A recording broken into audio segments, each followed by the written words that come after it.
Good evening, folks. I'm Andre Gadera with the Conservation Commission. Tonight is the 10th of June, 2026. It's 7:04 p.m. right now. And present for the meeting are six of our commissioners, six of our seven, uh, as well as town staff, Aaron Jack and Dave Zomek. Um, Today we had one hearing that will be postponed, and then after that we'll be talking about land use policies and regulations. Um, we've taken care of a good bunch of policies and regulations so far. And today we'll be talking mainly about hunting. Um, what else to announce? We do have a significant drought in the Amherst area right now, and if you have seen the signs, there are plenty of signs on the roads saying that there's a water ban. Um, just check the DPW website. Is it under the water department? Yes. So check the DPW website for things that you can and can't do.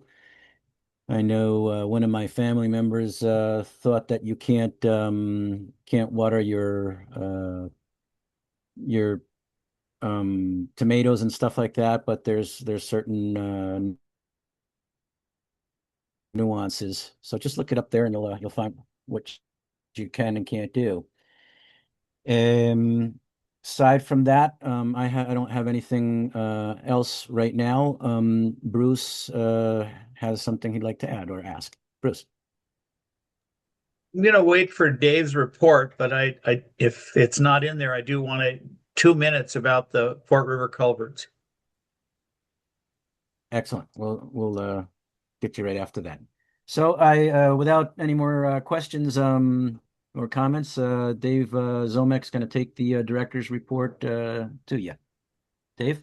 I wasn't going to include Andre. I wasn't going to include anything on the culvert grant because so happy to have Bruce I'll lead off call with him that. after you. Yep. Oh, Thank you. okay. So good. Yeah, thanks. I am back from a little vacation, and actually I'm not feeling 100% tonight, so I'm gonna hopefully hang in there, but I'm 3 or 4 days back in the office from being away, so playing a little bit of catch up. I'd have some updates for the commission. Um, let's see, why don't we start up at Buffers Pond? Just a few things to report up at Buffers Pond. Obviously, we start our water quality testing up there around Memorial Day, so we've had a couple of weeks of testing, and the good news is E. coli levels, not surprisingly, with so little rain, E. coli levels have been under reportable levels to the state. So that's a good thing for recreation up there. And um, despite all the negatives of a drought, we typically see E. coli levels spike up there after flashy rainstorms. So for now, the water quality is within acceptable levels. This Saturday, there is the Friends of Puffers Pond. Perhaps some of you will be going to their annual pancake breakfast. For years, more than 3 decades, probably, the Friends have put together this wonderful breakfast, and it's Saturday. I think it starts around 8:30 in the morning and goes till about noon, raising money for Puffers Pond, and they typically raise between $6,000 and $8,000 annually. So that's very much appreciated by the town because we don't have a designated budget for Puffers Pond. So that's wonderful that they do that. And the Kestrel Trust provides, they are the fiscal agent for that. So they raise the money, Kestrel administrates it, and then Kestrel makes out a check to the town for various expenses up there at Buffers Pond. Sticking with Buffers Pond, we're also continuing with our dam and dike analysis and leading toward improvements and engineering improvements and engineering solutions to the dam and dike up at Puffers. This is a grant we got through the state. Aaron and I will have more on this in the next month or so. We are months and months and months away from anything actually happening up there, but there will be permits that will be sought through the commission, through the state, through the federal government for work on the dam and dike. These are required improvements that we need to make sure that the dam and dike up at Puffers are safe. But that our engineering team is continuing to work through those, and I expect within a month or two, we should have more to report to the commission on that, but we're a long ways away from anything getting to you in terms of permit. But we could at least give you an overview of what the improvements, what the required improvements will be to the dam and dike. But again, in the interest of public safety. Let's see. Pure Sky, very briefly, I know that we've had some correspondence from various members of the public about Pure Sky at Hickory. We are trying, Aaron and myself and our team at Inspection Services and the fire department in Amherst, trying to work as we have with Pure Sky to get them wrapped up on the Hickory site, i.e., get the site buttoned up, get batteries in place, get all of the things that are required through the Concom permits, through Inspection Services, through all of their permits finished. And we can see the finish line, but it is taken Herculean efforts to stay on them and keep them moving forward. So we are continuing to stay vigilant, and got a kind of a surge of activity out there this week to try to button up that site. On Hickory Ridge, some months ago, we permitted a bridge reconstruction there, and that bridge reconstruction has, for the most part, about 85% been done.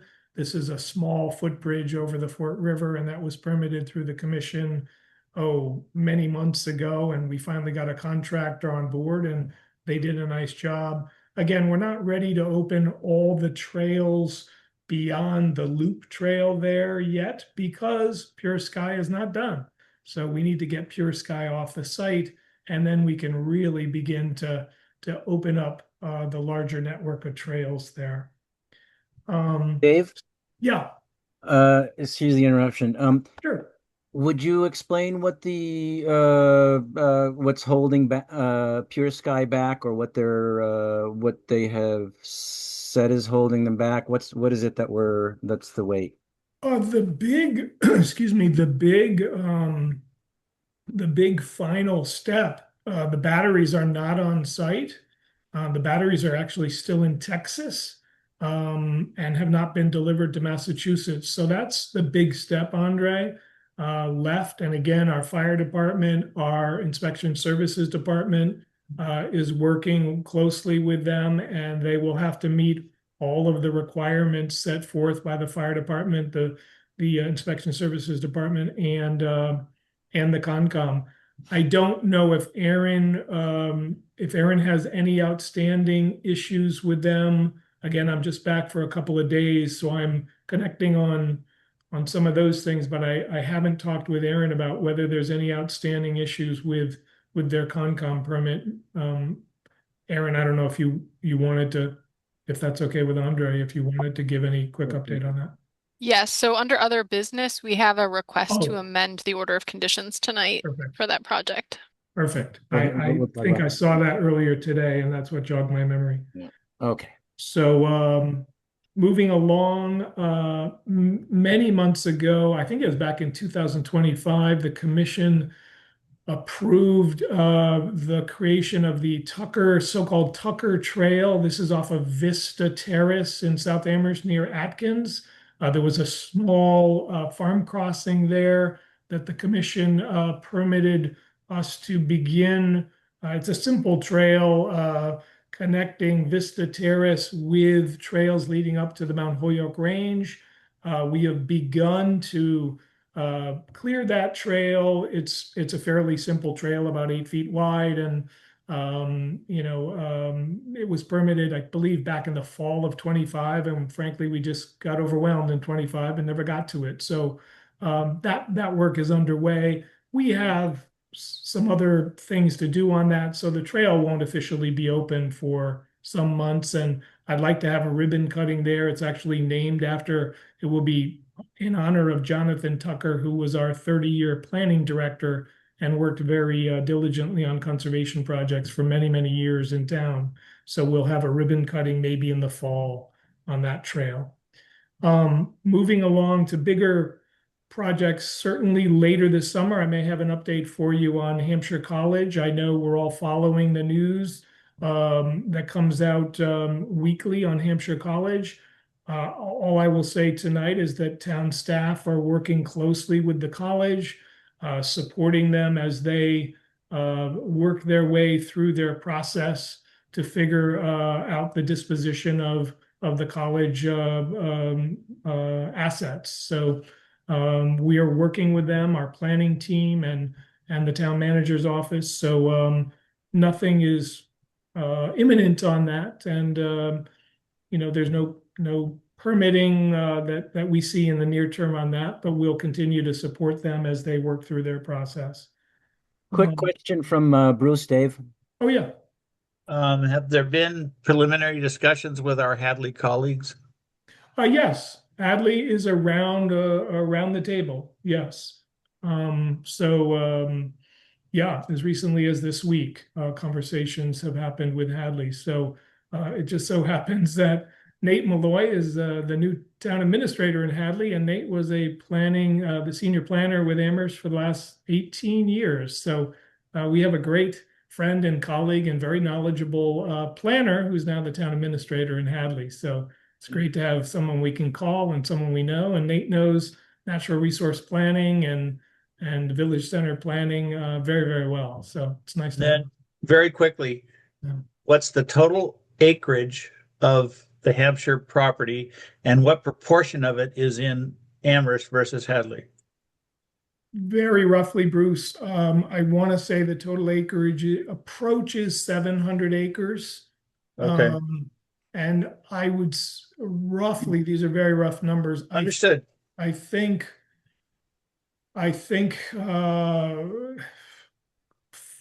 close to 600 or so are in Amherst and the remainder in Hadley. I don't know the figures off the top of my That's head. enough. Thank you. But yeah. Let's see. I did review your last meeting. I understand you finished up many of the land use sections with the exception of hunting, and I look forward to kind of hearing from Aaron. I haven't seen those in writing, so I look forward to seeing those, and I believe those will work their way toward a public hearing, and would love to see if I and Aaron have any further comments on those as we move those toward a public hearing. Let's see, moving along, training materials. I know that's come up. Training and training materials, training for the commission and training materials for the commission. As I said, the budget is working its way through the town council. I don't expect any bumps in the road there. So I think, as I said, we have $5,000 in the FY27 budget for professional development for commission members. That includes both attendance at conferences, virtual conferences, in-person conferences, and written materials, etc. So I look forward to kind of working with you through Andre and Erin and her contacts at MACC to support the commission after the 1st of July, which is when the new fiscal year starts. I mentioned to Andre and Bruce recently that Aaron and I would like to do a presentation to you, not immediately, but maybe this summer if we have a little downtime to just kind of give you a better sense of all the projects that are happening out there town-wide. Maybe not all of them are on conservation land, but across the gamut here. As we look at the culvert project, the hazard mitigation plan, the America the Beautiful grant, Fort River water quality monitoring, and the list goes on. I think it would give the commission kind of a breadth and depth of knowledge about the number of projects that both Aaron is working on and myself, but also the projects we're working on with other departments. And some of them are not on conservation land or trails. They might be in other departments. Aaron works closely with our Board of Health, with our planning department, et cetera. So we'll put together a PowerPoint for maybe hopefully a slower time this summer or this fall. I think that's all. I know we want to talk about the operations and management plan. I think Aaron and I are very committed to that.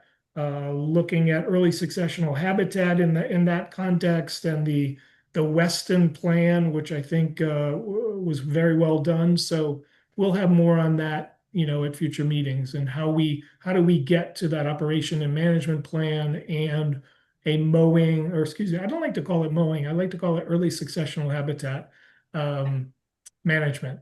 I am resisting calling things mowing, but we mow trails. We should be managing other land for wildlife habitat.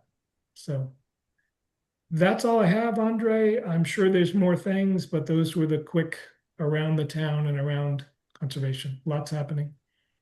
Plenty going on, Dave. Thanks for your presentation, and I think Bruce either has a question or would like to talk about Fort River. Bruce? 2 minutes. So a reminder of the context. The town got a grant from the MVP. They were the applicant of the $480,000. The Pioneer Valley Planning Commission is the manager, and the project is to assess formally all of the approximately 1,000 public culverts in the 5 towns of the Fort River watershed. Many, if not most of those, are in Amherst. I am the liaison, the community engagement liaison. And in that context, I want to bring to your attention 3 meetings that you could come and say hi if you were there. One is at the Puffer's Pond Pancake Breakfast on Saturday. Then on Sunday at the same place, the Mill River Conservation Area. What's it called? The Mill River Recreation Area. The recreation, Pavilion. whatever that thing is where people have picnics, is the Young Heroes Award, which is, I'm not going to be there again.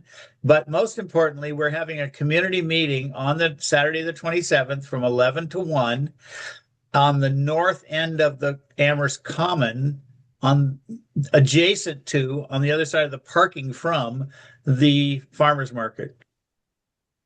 And we're gonna Could you repeat that date and time again? June 27th, 11 to 1. And the idea is to get people from the farmers market to come over and talk to me and others about culverts and flooding and gather information. And so we'll have a table, we'll have a tent, we'll have some displays, we'll have discussion. And Aaron and I are putting up posters and doing stuff to get people over there. But if you happen to be at the farmers market on the 27th, you could, go to a friend of yours and say, let's just go up to that other side over there. And there's a really interesting table. You could come and talk about flooding. So please help us get information. That's the idea. The other 3 towns, FYI, Hadley, Shutesbury, and Pelham are all going to have their culverts assessed later on, but most of the culverts in Amherst have now been formally assessed, and the data will eventually end up in the National Aquatic Connectivity Consortium database housed at UMass. Thank you for your attention. Thanks, Bruce. So those of you in the public as well, make your way over to the table there. We have one hearing scheduled for today. However, the applicant has requested to have it moved. So we'll start with that and then move into our land management policies. This is a request for determination by Ty and Bond on behalf of Eversource Energy to determine whether the soil boring and sampling activities at the former manufactured gas plant on Pelham Road And that's map 15, lots 29, 56, 39, and 47, to determine whether they're subject to the Wetlands Protection Act and Wetlands Protection Town of Amherst general bylaws. So again, this is going to be moved. So we're looking for somebody to move to continue the public hearing for Eversource MGP RDA to June 24th, 2026 at 7:20 p.m. I move to continue the public hearing for the Eversource MGP RDA to June 24th, 2026 at 7:20 p.m. Second. Thank you, Jason, with a motion, and Bruce with a second. I'd love to see some of the newer folks do some more of this as we move along. Thanks, El. So, Bruce, Aye. Carol, Aye. um, Sarah, Aye. Rachel, Aye. and Jason. You're muted. Aye. And I'm an aye.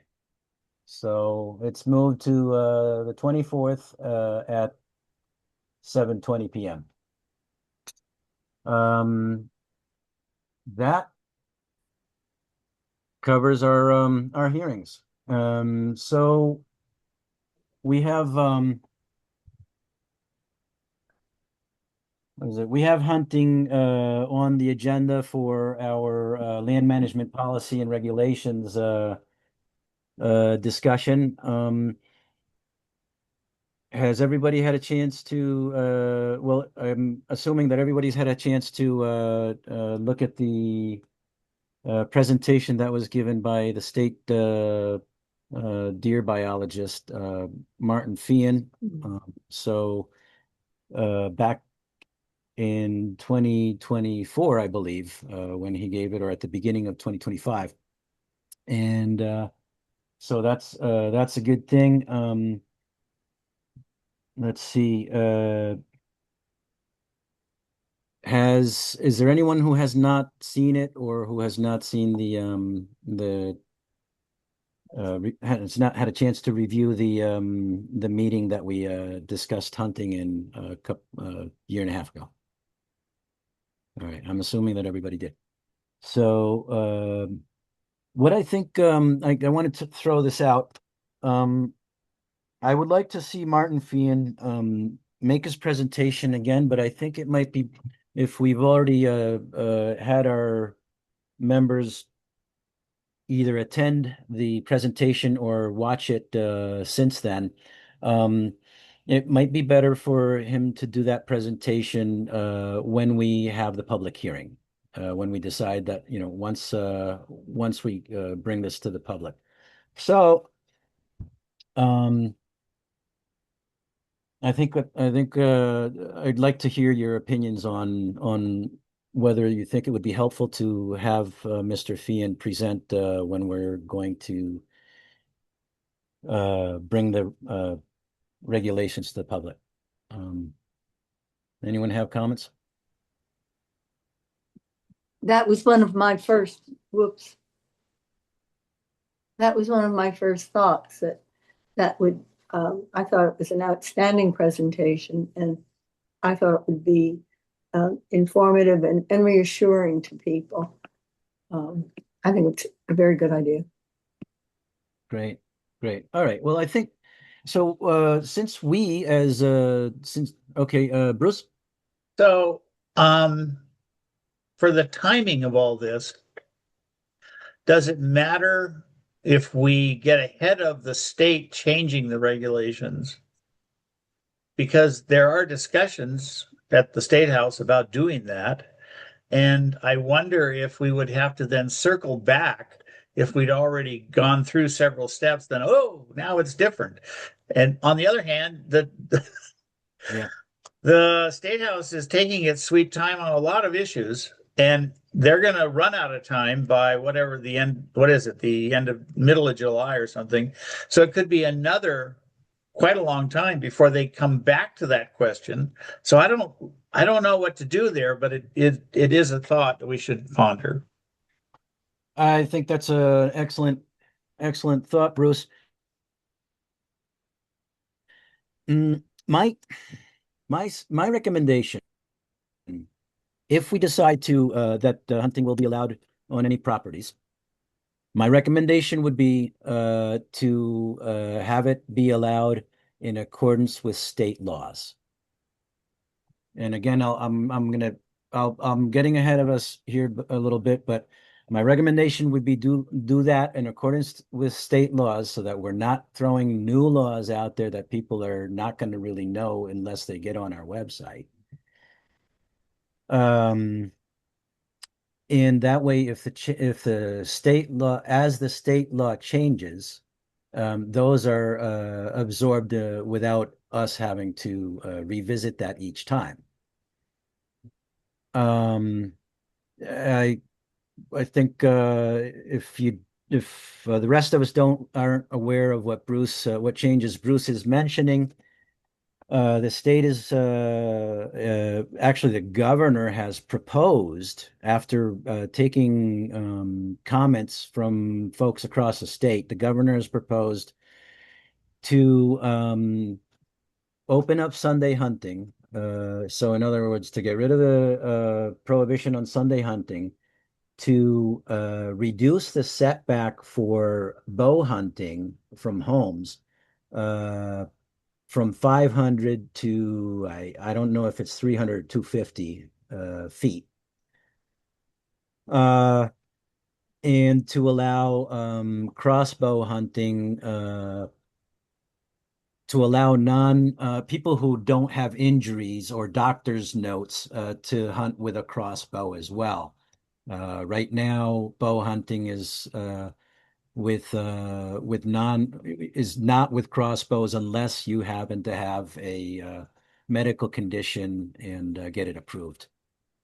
So anyway, Sarah. So, as I understand mass law, hunting's prohibited on town land unless the town specifically authorizes it. So I think the changes that are proposed at the state level, they have to do with what type of, if you're going to allow hunting, what type of hunting is allowed, when is allowed, that kind of thing. But this issue of whether or not it's going to be allowed on town land, I still think we have to deal with that and decide whether or not we're going to allow it, and if we are, on which land. Whatever. Yeah. Okay. Absolutely. I mean, we don't want to start making regulations for something that we're not gonna that's gonna be closed. I'm with you. So what that leaves then is well, I think it would be good to at this point to that covers the I just wanted to talk about Martin Feehan and his presentation and figure out whether we request that he talk to us before the public gets a shot at this, and I think not. I think we wait. And the next topic I wanted to look at was the maps, or rather than maps. I used that term before, but rather a list of the different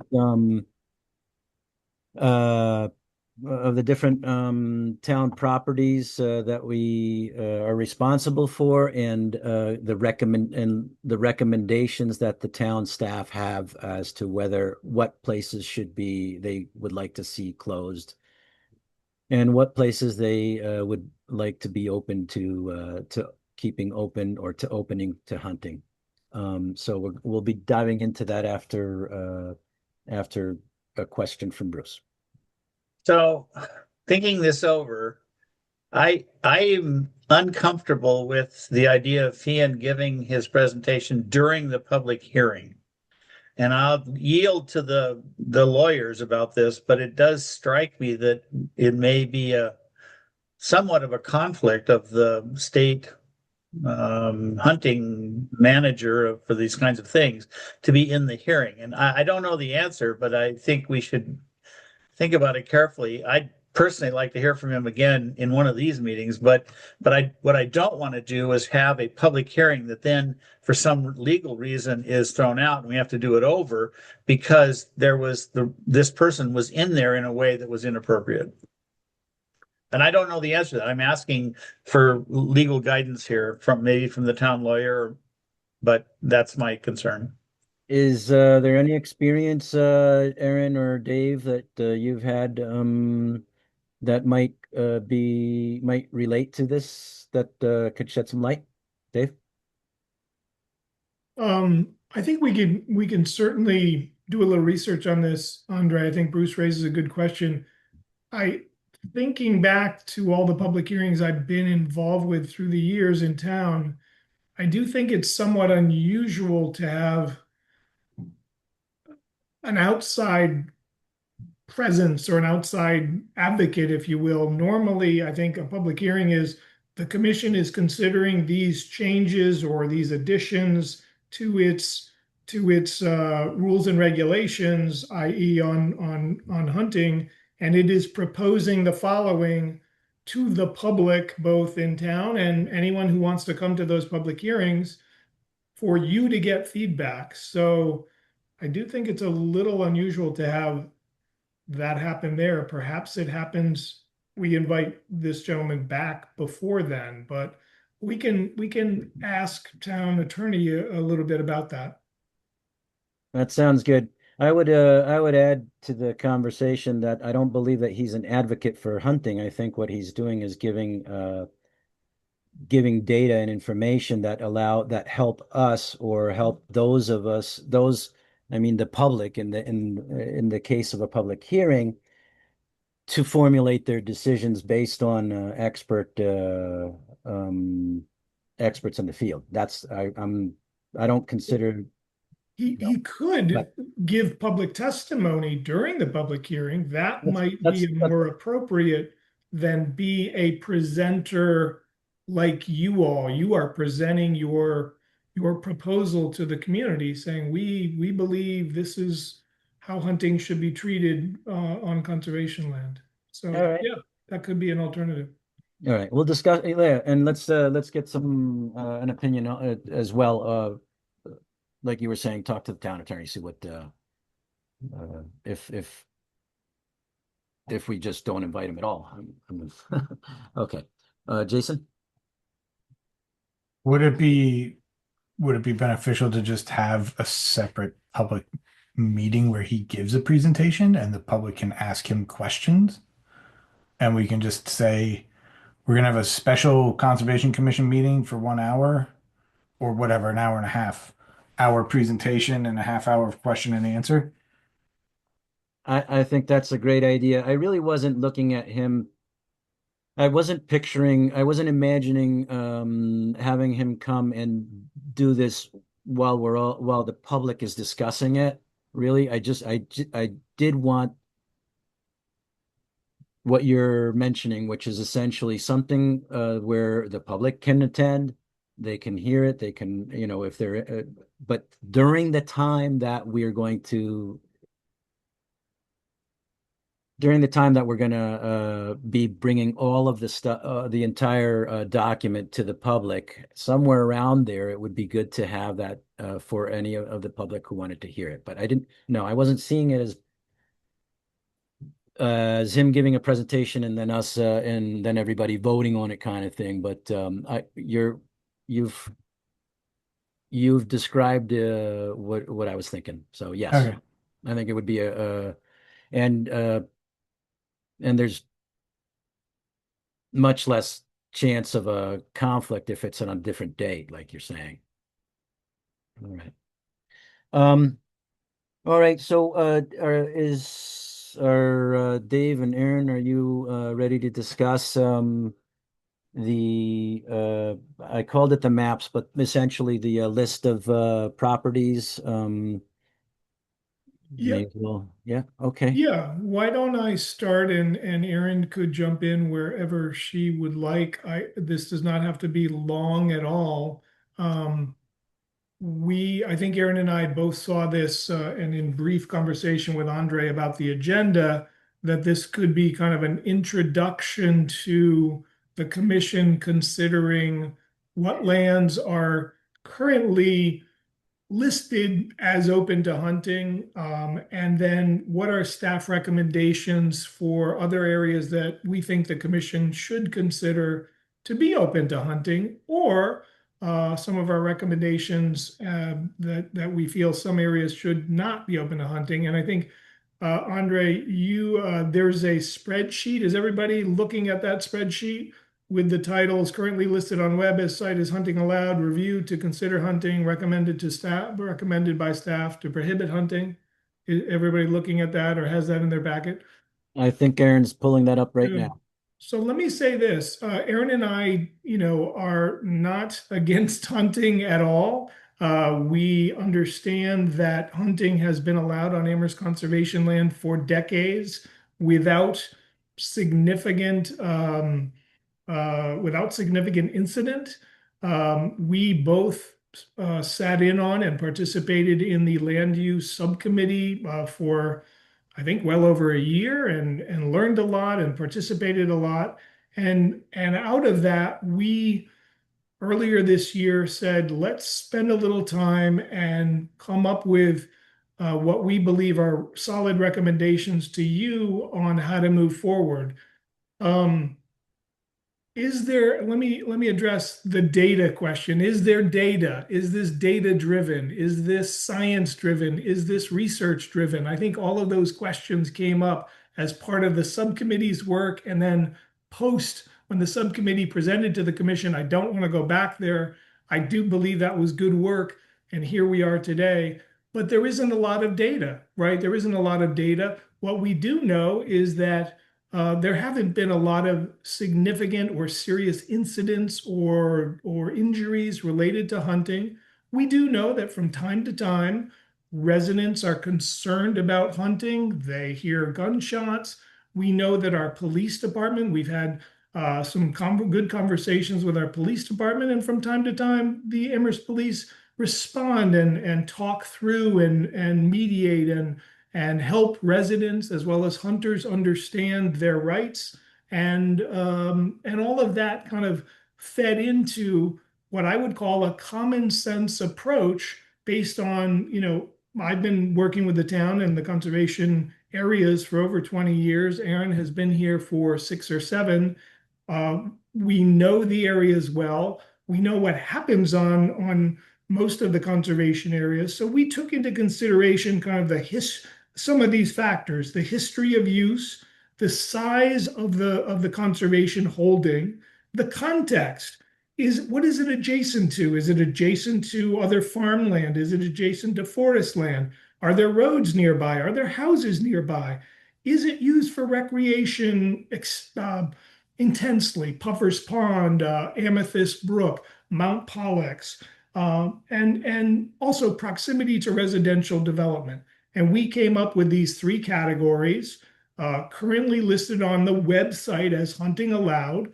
And we support those 6 areas continuing to be recommended. Our recommendation is they continue to be hunting allowed there. We then created the middle column. We believe the commission should consider the middle column, those areas, as possible areas to add and allow hunting to those areas.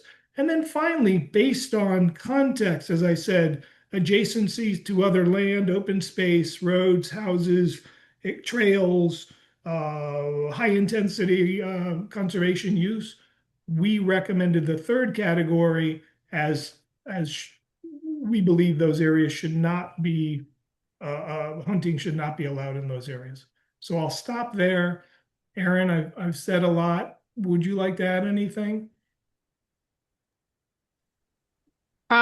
Just contextually, if it's helpful, there's a list of every property and its acreage, just as a separate kind of piece of documentation here. This is a map that shows in green all of our conservation parcels, in red the conservation parcels that are open to hunting. And then the remaining parcels are just in green are the remaining conservation land holdings. There's a partially transparent buffer layer that is displaying our state, the I believe it's a, correct me if I'm wrong, Andre, I think it's a 500-foot setback from structures and a 150-foot setback from roads. And that's displayed in sort of a light cream color over the top. So you can kind of get a sense of where certain properties have partial restrictions for hunting, but partial open areas. And then lastly, I have just to orient all of us a map of each of the parcels with a label that shows where it is and just relation to geography of the roads. If I could, Andre, and maybe this will conclude Yeah, our please. our The remarks, two and of you then we'll have. turn it over to the commission.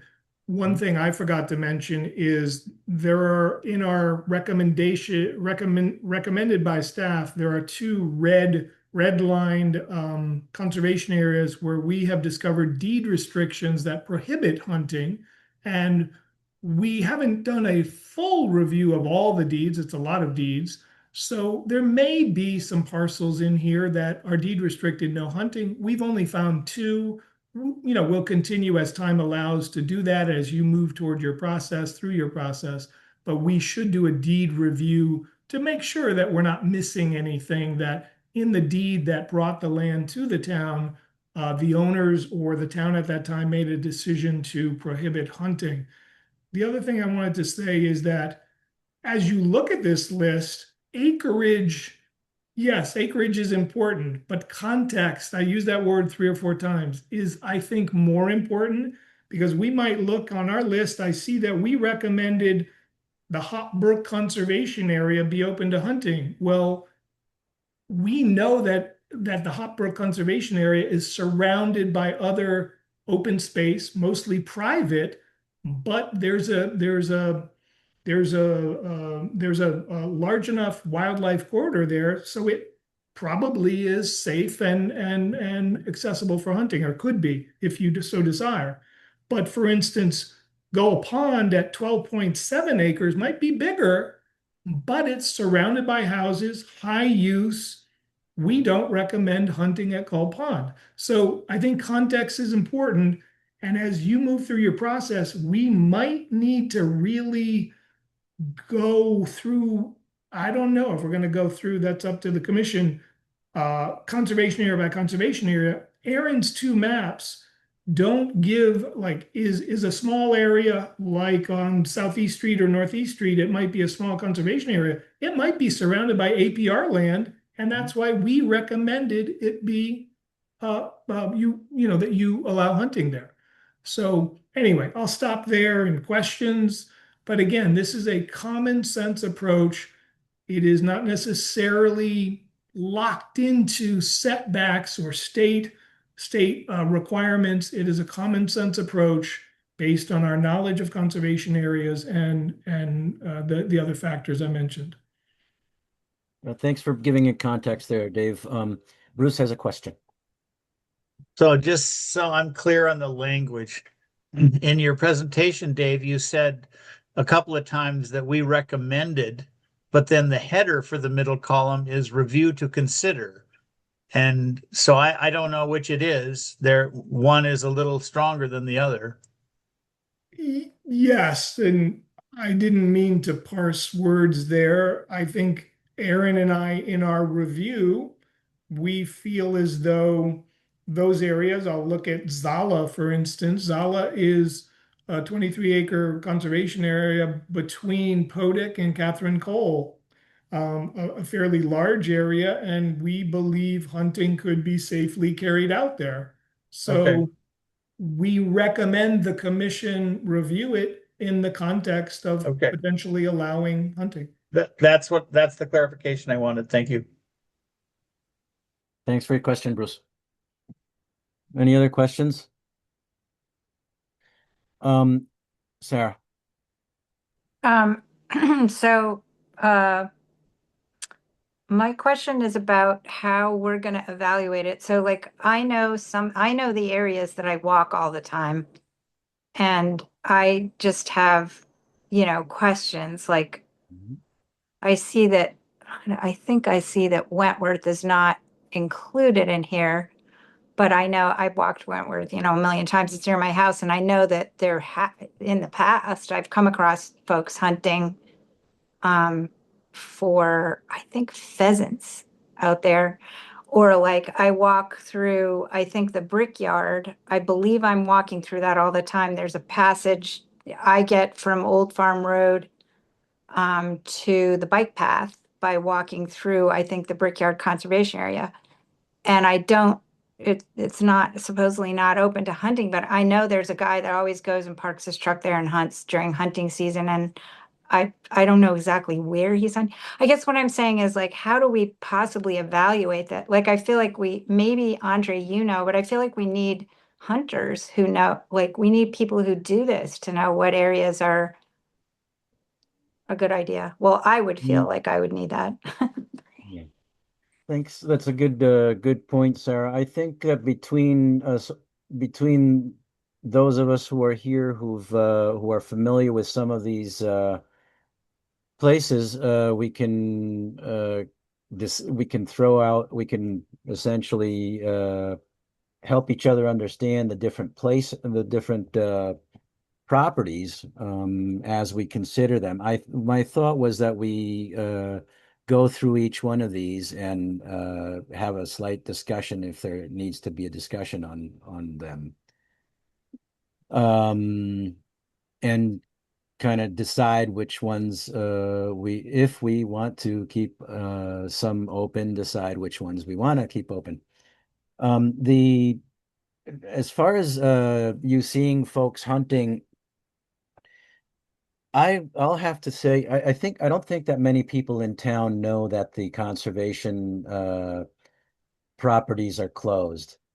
Um, and and I didn't know they were closed until I became part of the commission. But before that, I mean, before uh, before the town put closures on their website, everything people thought that everything was open. Got it. I don't think Dave even knew about this law. I didn't know about this law that says that everything's closed unless it's uh, uh, you know, deemed to be open. I don't think any of us really knew about that until we were reminded of that by the town's attorney. So I think one of the components of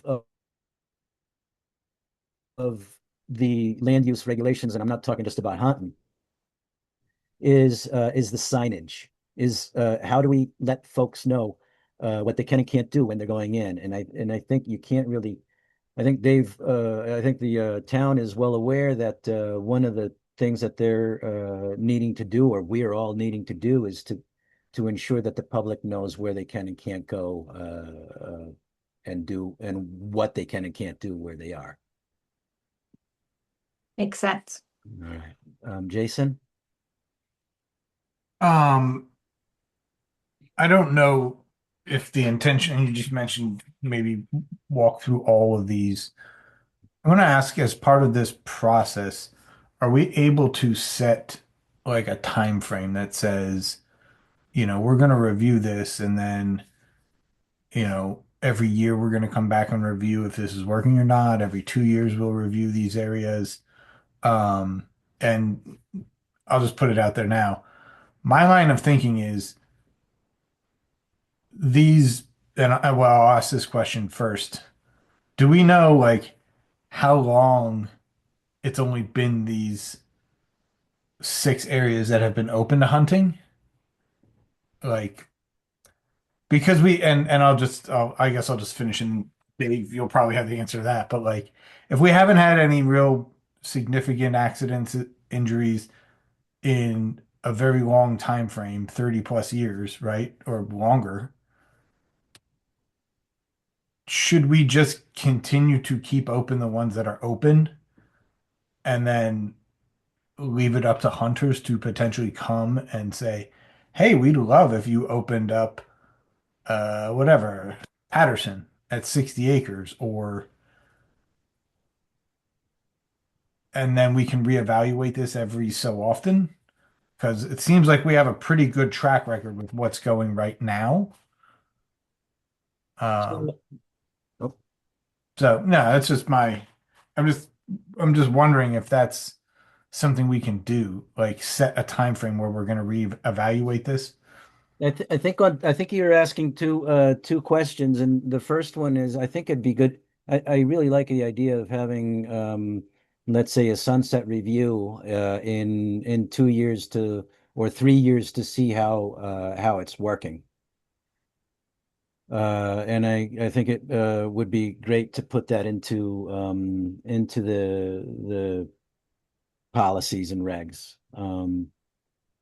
Uh, your second question, um,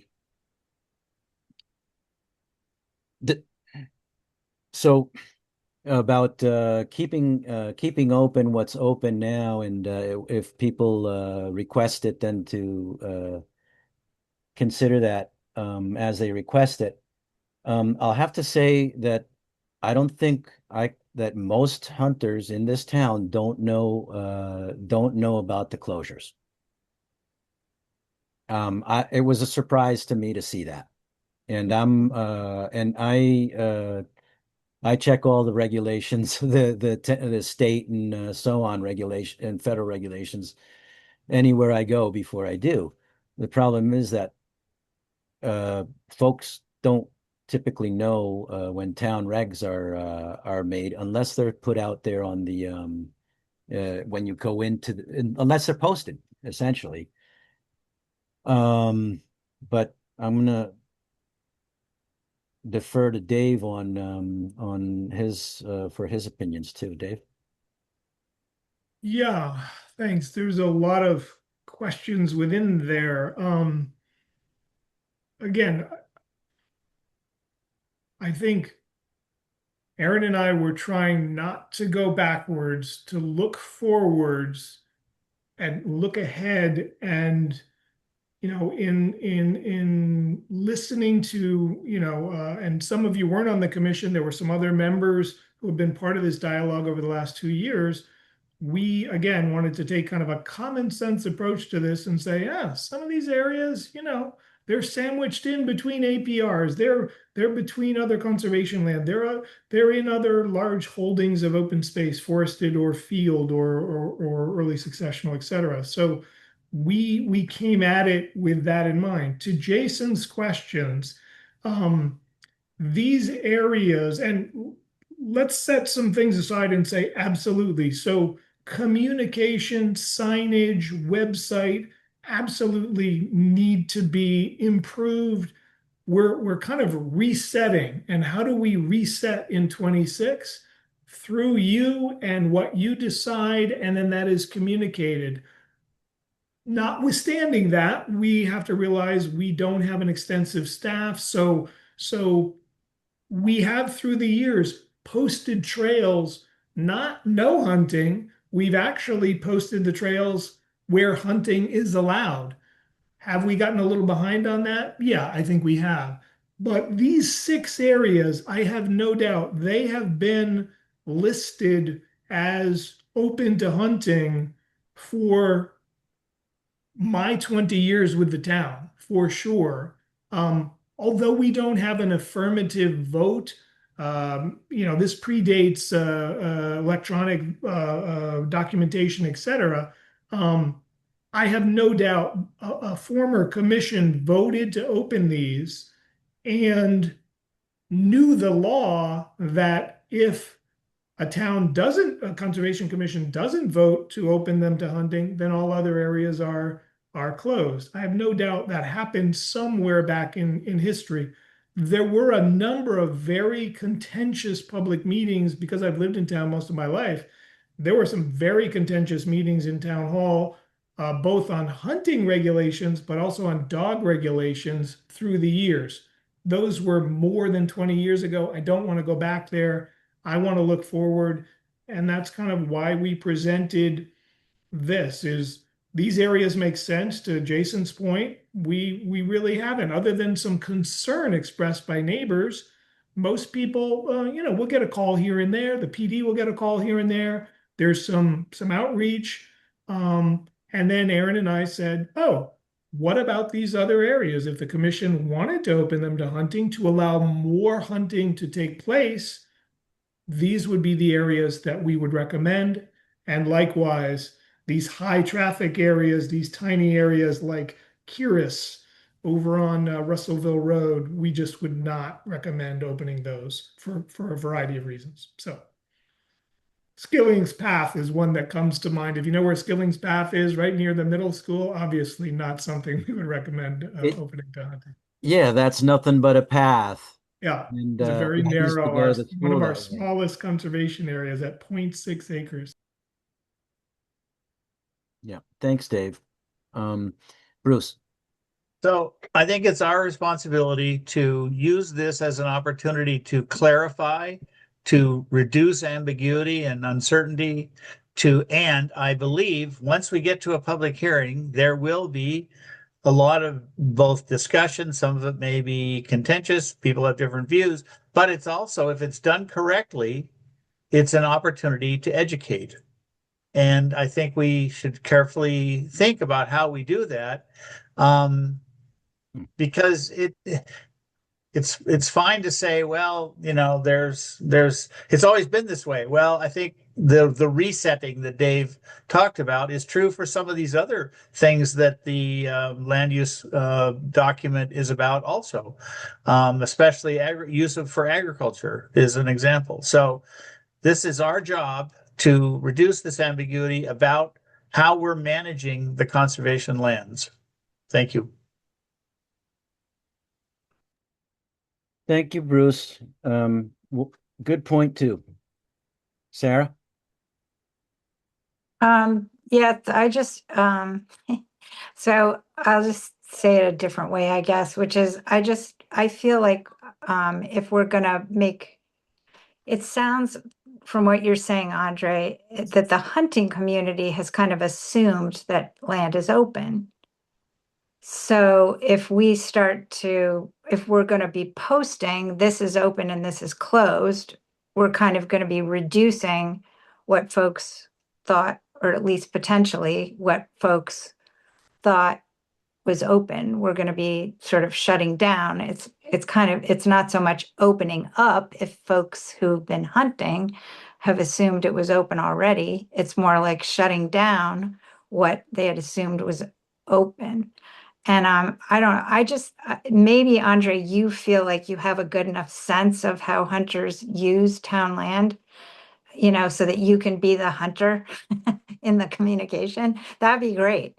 But I just feel like it's a little awkward to be kind of arbitrarily making the decisions when there seems to be some confusion out there, Yeah, so if I can take the opportunity to address your question.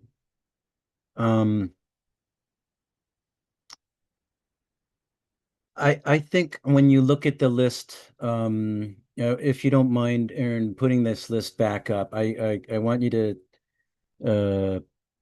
I want us all to take a quick look at these, and we can go down the right side of it here, which is recommended to prohibit. Puffer's Pond. And I just want you to hear me out, because this is what a typical, and I think what a hunter here in town would be thinking is, Puffer's Pond. I don't want to go there because there's people all over the place. They scare all the game away.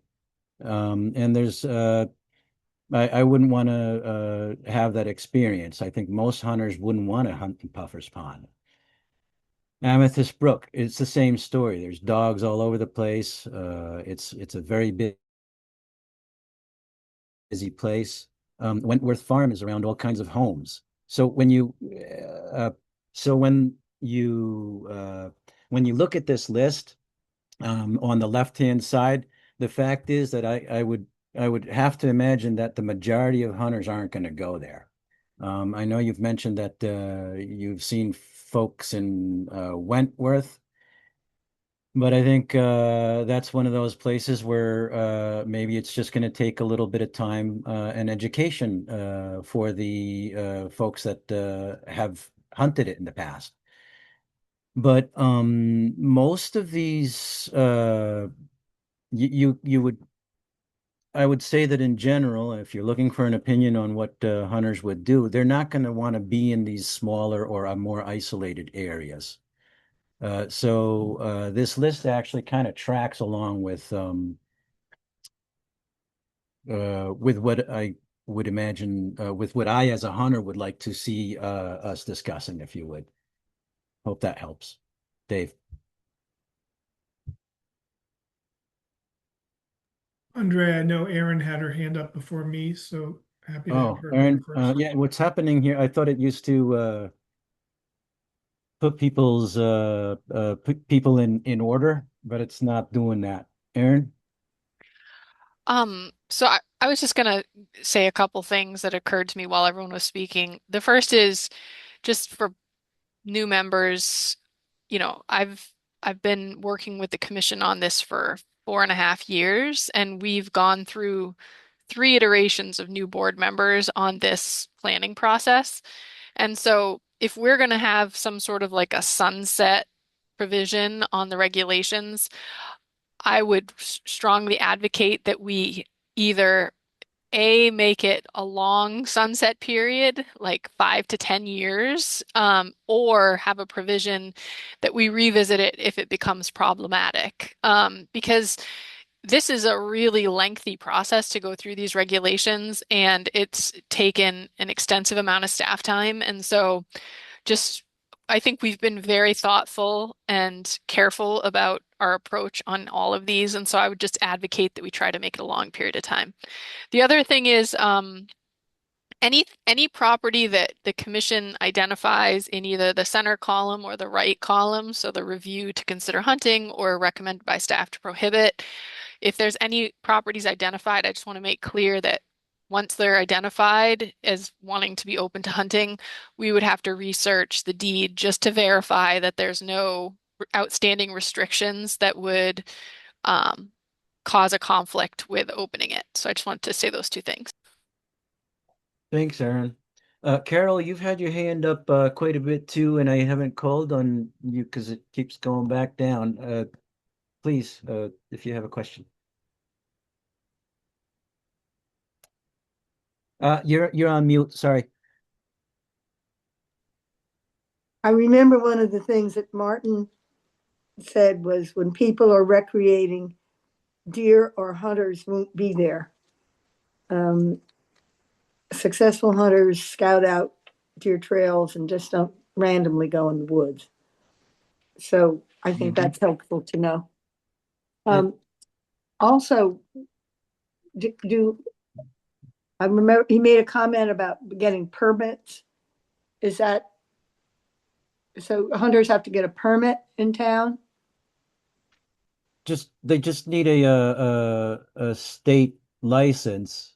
But not because, all right, surplus permits are sold to hunters. So I was just wondering that when people get permits, that would also be an opportunity to make sure that they're aware of what the hunting regulations are, right?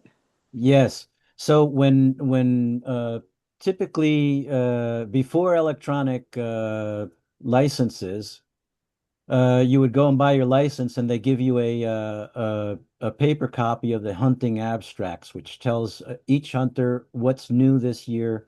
Actually, it just gives the regulations, and then it also emphasizes what's new this or that or the other year.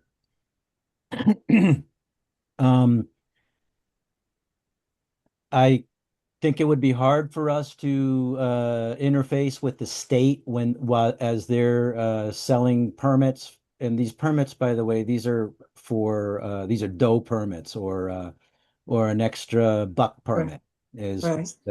and that's all managed by the state. Okay. I don't think Yeah, I think it would be hard for the state to give, to provide, for us to ask the state to provide town regs to folks who buy it, because I don't know how that we would be able to do that. Who would buy Okay, it? so that's not local. There's no local. Yeah, I mean, otherwise, locally, we just put signs at the entrance, where people park, and we put it up on the website, and I'm not sure what else there is that one can do. Maybe put a sign up in R&R Sports or something. I don't know. Mm. But yeah, it'd be good if we could find a way, but maybe a little volunteer time, folks talking to people they see out in the trails might be good. Dave? Yeah, a couple of quick comments, Andre. First of all, through the years, I've talked with dozens and dozens of hunters, and all of those interactions have been, for the most part, very positive. Many of them have hunted in Amherst for years, understood that the community has grown clearly in the last 20 years. Even before that, when subdivisions were a thing, subdivisions often poked into areas that were formerly hunted, forested areas, farm fields, etc. Um, I think I think it's also important to keep in context the number of hunters we're talking about here. There are not hundreds of hunters in Amherst. There's a handful of people who hunt who are residents, and then there are people who may come to Amherst because they have family or they have history hunting in Lawrence Swamp, for instance, or on the Mount Holyoke Range, or other areas. To Sarah's comments earlier about seeing hunters on trails, there's always going to be exceptions. We've talked to many hunters at Wentworth. It was years ago, it was a pretty common place to hunt birds and also rabbits. It was also an area to train dogs to hunt rabbits, or excuse me, to do the tracking of rabbits. And many of the hunters weren't even carrying guns. It was out of season. They were simply training their dogs, and people got nervous about that. So there was an education piece. So I think just to put that in context, Bruce mentioned something really important about the public hearing process. That it's part of what I said, kind of reset, but it's also a chance if you propose changes. It's a learning experience for the commission. You may hear from people who say, "Whoa, I don't, I like this. I think this is great. It's clarity, it's resetting. That's great. Ambiguity is removed." You may also hear from people that say, "Oh my goodness, Parsons Knoll is my favorite conservation area, and for the following reasons, I don't think you should allow hunting there." And then you can take that under consideration. I would propose, and again, this is just a proposal, is it feasible for us to think that could Aaron and I take, maybe not this evening, but take you through? I know we don't want to spend hours and hours on this, but there may be an expedient way to take you through our decision making using a GIS, simply the GIS viewer, and say, here's Podick. Here's why we think hunting should be allowed. Here's Catherine Cole, Lawrence Swamp, Simmons Farm, Atkins Flats, Holyoke Range. And you go, yeah, generally agree. And then go through them. I think Aaron and I could go fairly quickly because we put together the three categories. Again, it's just, if there's another way to do it that's efficient and expedient, I'm open to that too. Thanks, Dave. And that was I like that proposal. I would what I what I think we can do is probably we could probably all agree on some of these. I mean, the first question is, are we going to allow, do we as a commission believe that there should be some hunting on some of the properties? I mean, if we as a commission think no, then that's the end of our discussion, I think. But first, do we agree that there should be some hunting on some of the properties? Then we go down on the left side of the list and uh, see if we agree with those. And then we take the right side of the list. And if we have some that we can agree on without having to discuss the actual property, we do that, and then we go through and discuss each property that we're not sure about. But I think, but that Dave, the discussion of each one of each property that going through all of these properties, I think is a good idea. A quick, short bit on each one. And again, I don't think that that's for today, but I can see doing that. Sarah. No, I'm sorry, you're muted.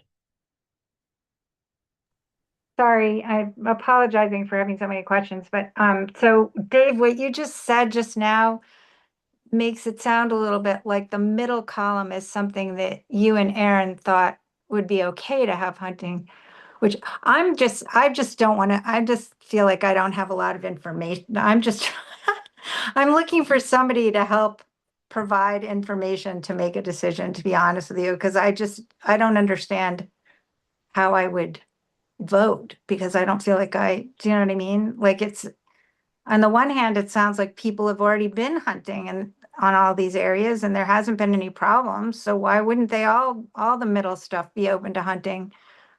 But then I just don't feel like I have enough information because I'm not a hunter myself.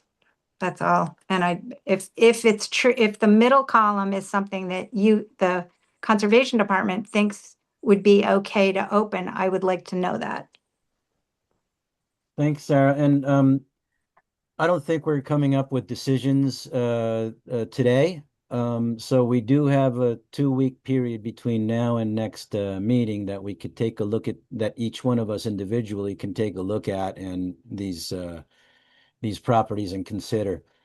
Dave, did you have an answer for Sarah or a comment?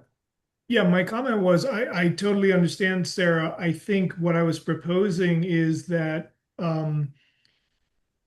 fairly quickly, Aaron and I could run through, say, the middle column, or however you want us to do it, and give our rationale. Why did we do that? But I do think it's important for us to have the GIS to give you that context, because if you don't know Plum Brook, if you don't know Ritchie, if you don't know Lyman, how are you going to make a decision? How are you going to vote? Yeah. But if we give you that context and we show you on the GIS, it's surrounded by, Dakin is surrounded by 100 acres or 300 acres of the Mount Holyoke Range State Park, you're like, oh, that makes sense. Okay. Yeah, that makes sense. But we could do that fairly quickly using the GIS and jump around with a particular layer on. And yeah, I'll stop there. Thanks, Dave. Bruce? So I like Dave's idea. I think it'll help all of us, but I would propose an added piece, which is that if we're going to go through the middle column primarily, that Dave and Aaron, or one of them, take 2 minutes for each one of the things. And if in 2 minutes people still have a question, then hold it and go through the whole list and go back to the 3 that were contentious, or we need more information, but don't try to. I think if we take even 5 minutes for each one, we'll be there all night. And my other suggestion is that each of us should look at the list and ask that any of the things on the right-hand column that we would like included in this rationale analysis description that the staff is going to give, they also do those.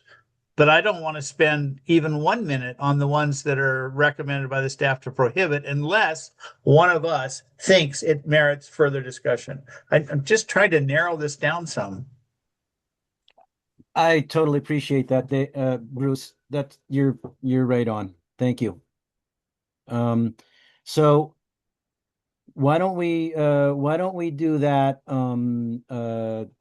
Dave and Aaron, do you think, do you see that would be a viable option? Do you guys think you could do that? Give us a quick, just a quick rundown, kind of like you just did before, or like I just said on puffers, or or amethyst, or what you mentioned about Sala or whatever. I Yep. think that would be very helpful for us. Mhm. Do you want And 2 to do minutes. it right now or? no, I would like to do that next time. We're not Okay. gonna, I think we're gonna end a little earlier today because we have been late most of the time, and I I think think that's very doable, 2 minutes, and we'd have a map and we'd jump and show you, boom, context, 2 minutes, rationale, boom. Yes, no, if there's questions, move on, come back to that. yeah, perfect. I love that. Bruce, thanks a lot.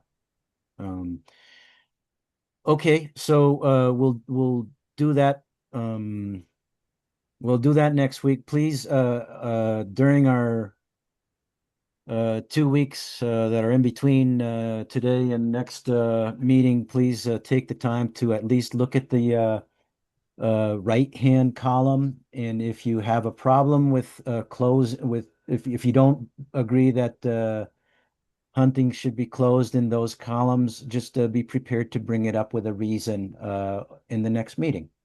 And I would recommend you do the same with all of them, but uh, certainly, we want to be able to cut out that entire right column if we can. Um, so no more questions on that. We'll move. So let's go to the next.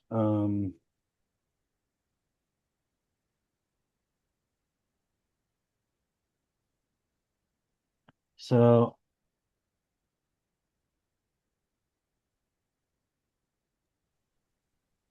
we've covered the different properties. We covered Mr. Fian.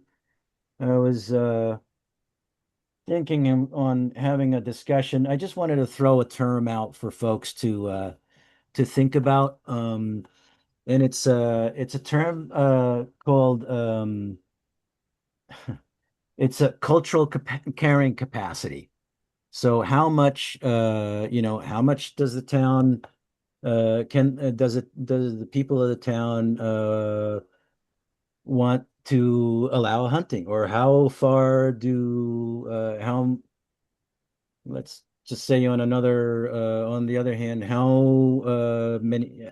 how bad does the tick situation have to be, or how many vehicle wildlife collisions brings the town to boiling capacity or whatever.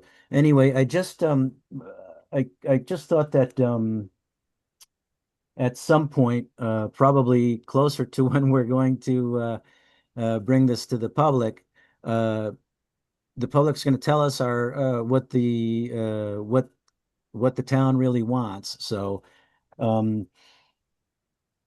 the I guess I'm having a hard time explaining this, but essentially, I think the that the education that we can provide through our discussions can move the town's cultural carrying capacity for anything that we're discussing. So I really hope that folks in town who care are gonna be listening. What else? I don't think that I mean, let me ask this. Is anybody opposed to keeping some, and this is kind of straw poll, to keeping some hunting open? Just raise your hand. Okay. Sorry, if we're opposed, raise our hand. So if you believe that there should be no hunting in Amherst, please raise your hand. Um, all right, and let's try the other end of things. If you believe that there should be hunting on every every town property in Amherst, raise your hand. I wouldn't raise mine, but so I think we're all somewhere within columns 1 and 2 is kind of where I'm trying to what I'm trying to gauge here. So then our discussions are are worthwhile. We're not going to be closing it entirely, so we may so that's why we want to have these discussions then. All right, well, I really don't have much else to discuss on hunting today. I think next week or next meeting, if we go through properties, since we seem to be in agreement that some hunting should be allowed. Let's go next week to properties. One thing that we haven't discussed yet, and that came up during our original our initial discussions on hunting, is that there's wildlife or game, if you would. There's wildlife that's open to hunting throughout the entire year. And so you have birds like crows or pigeons, which are the pigeons are considered to be invasive, and they can be hunted year round. There are others that can be hunted year round as well. My my recommendation would be to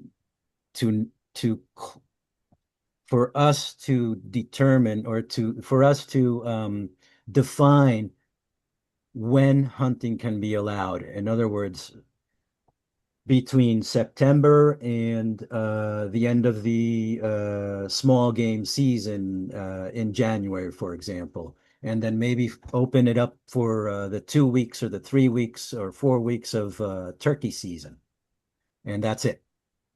I frankly, crows aren't something that people really hunt. People shoot them. Farmers might shoot them if they're depredating, et cetera, et cetera. So I did want to add to the discussion that I think it's important for us to consider closures during certain times of the year. Does that make sense to you folks? Any questions on that?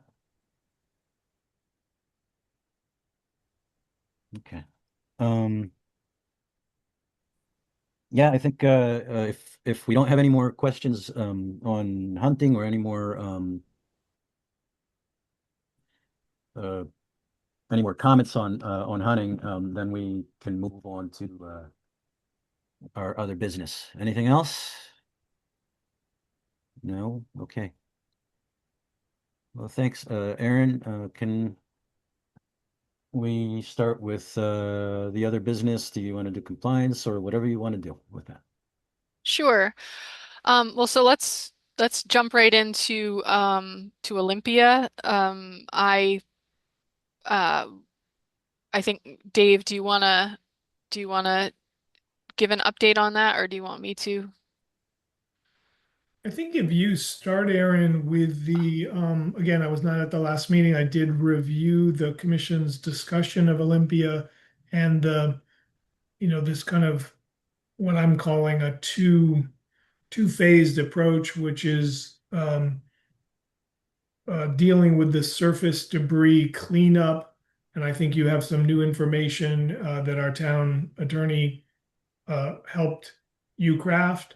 So maybe start with that, and then I can give a brief update on further action related to soil testing. Sure. So after our last call, I made two calls. One was to DEP, and the emergency response. It was the same gentleman that both Dave and Sarah spoke to, and I want to say his name is Derek. I don't have it fresh in my mind, but I did speak with him.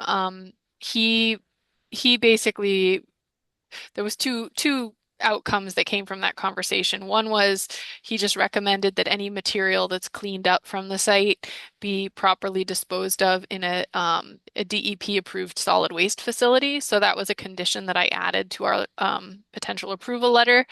The other thing was he said that uh, it doesn't really matter who the party is cleaning up, that it doesn't change who sort of a responsible party outcome would be.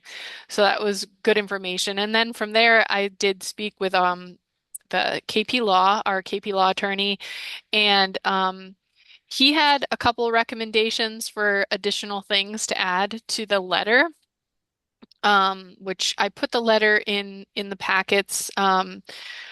He was in agreement about having specifying about the DEP approved solid waste facility issue, as well as he recommended that we sorry, I'm just trying to refresh my memory, that we have a waiver, a liability waiver that the contractor sign off on. There may have been one other additional condition that was added. There was a couple conditions that were added. I drafted the letter, shared it with him. He edited it and sent it back to me. He also drafted a liability waiver for the contractor to sign with the town of Amherst. So that is my update on that side of things. And I have the letter that the town attorney has reviewed, and the liability waiver has been drafted so that we can move forward potentially tonight with allowing that to happen under those conditions. Great. Thanks, Aaron. And Dave, you had some more to add, or do you want to go ahead and consider the waiver now and so on, Aaron? Yeah, I guess I would suggest that the commission talk about this first.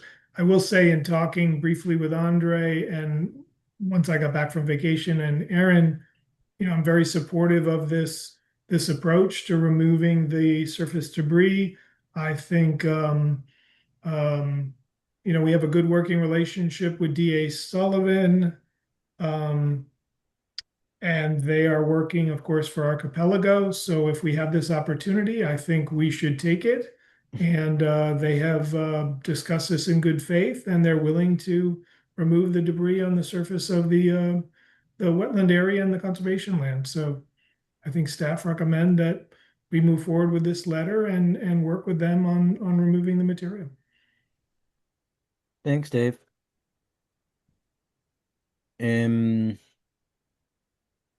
So that's the surface materials, and I think we'll discuss the rest in a minute. But I'm for writing this. Anybody have any issues with the with this letter?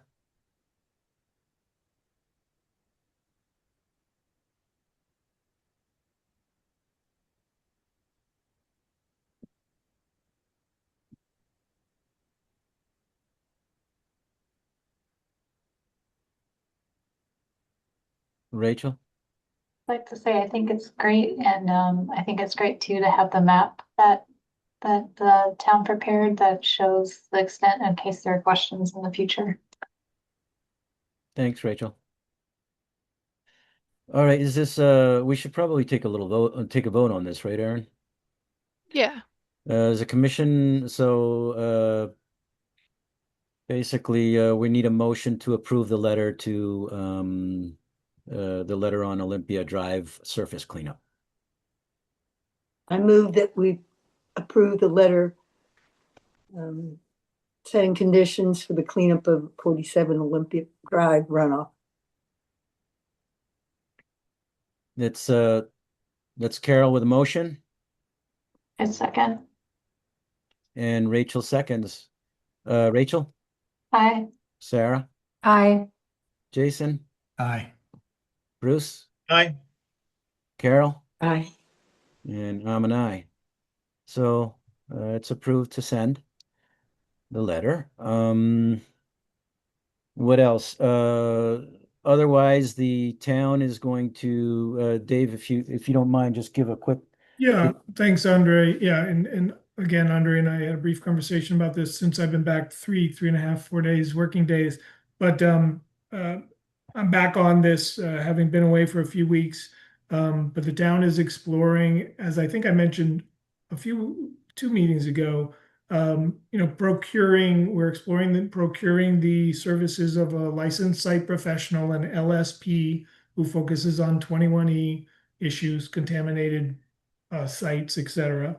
Um, I'm working with the town manager on that, and again, we are making progress on that. We have Aaron, myself, and one of our town engineers met earlier this week to kind of chart out that process, and I think we will be presenting that to the town manager um, for his approval. I think I know that at the last meeting, I'm just looking at my notes. I know that there were some questions about this process, and I mentioned to Andre that if there are questions that you would like to present to me tonight for our town attorney, or you would like to email me and or Aaron and copy Andre, happy to take those questions, get them answered in writing by town attorney, and bring them back to the commission in 2 weeks. So if there are questions about how that process would play out, but we are exploring,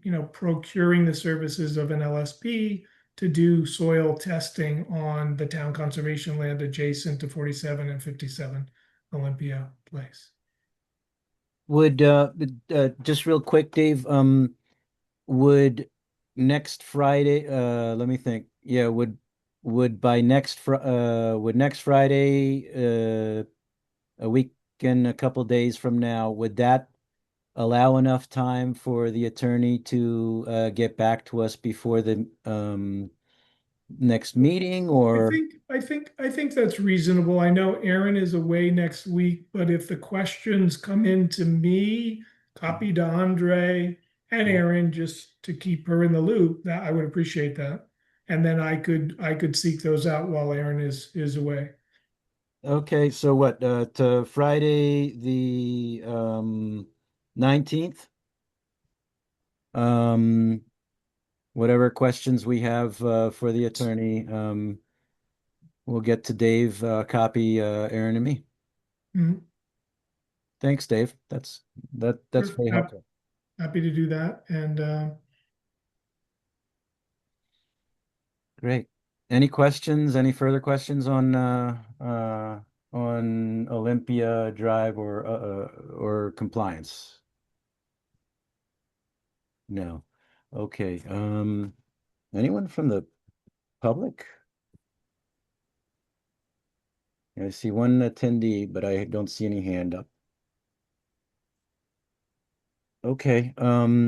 So what do we have next, Aaron? It looks like request to amend order of conditions.